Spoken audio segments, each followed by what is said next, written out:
One का part number 1 करता हूँ। इसमें अगर हम देखें तो हमारे पास क्वेश्चन आ रहा है, उन्होंने ऑलरेडी डिवाइड करके दिया हुआ है 2.353535।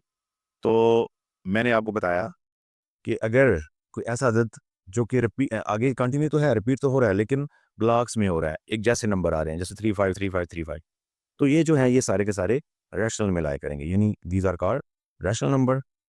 ठीक है जी, ये रैशनल हो गया, रैशनल नंबर। ठीक है, या फिर आप इसको कहते हैं नातक अदाद। अगर उर्दू वाले हैं बच्चे तो वो इनको क्या नातक अदाद कहेंगे। ठीक हो गया। और दूसरा क्वेश्चन अगर हम देखें तो उसमें भी वो पॉइंट कर रहा है कि 0.6 के ऊपर बार है। इसका मतलब ये है कि आप 0.6 यानी 6 जो है वो कंटिन्यू ब्लॉक्स की शक्ल में ऐसे आ रहा है, कंटिन्यू सीरीज में चल रहा है। तो ये जो है ये भी आपका रैशनल नंबर है। ठीक है, क्योंकि मैंने अभी बताया कि जो अदाद भी एक सीरीज की शक्ल में चलेंगे, ठीक है, वो भी इसमें आएंगे रैशनल नंबर में। ठीक हो गया जी।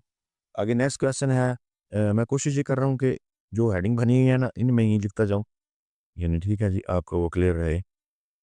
रैशनल और इरेशनल, अब जो है ये दूसरा क्वेश्चन जो कि इरेशनल है, मैं इस तरफ लिख रहा हूँ, सॉरी तीसरा पार्ट है इसका।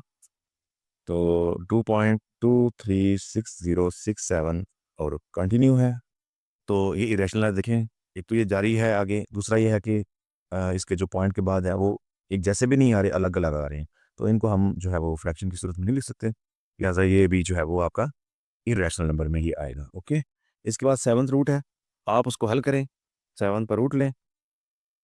ठीक है जी।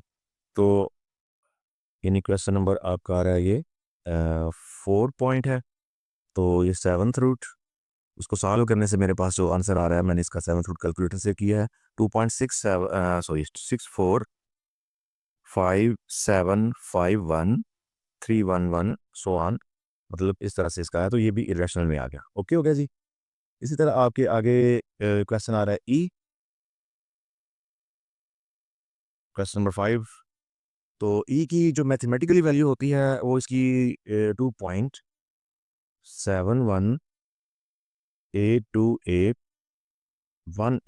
मतलब सो इस तरह आगे वो जारी होती है, तो ये भी जो है वो इरेशनल में लाई करेगा, क्योंकि ये इसके भी जो शादी के बाद जो वैल्यूज़ हैं वो एक जैसी नहीं आ रही और आगे कंटिन्यू भी है।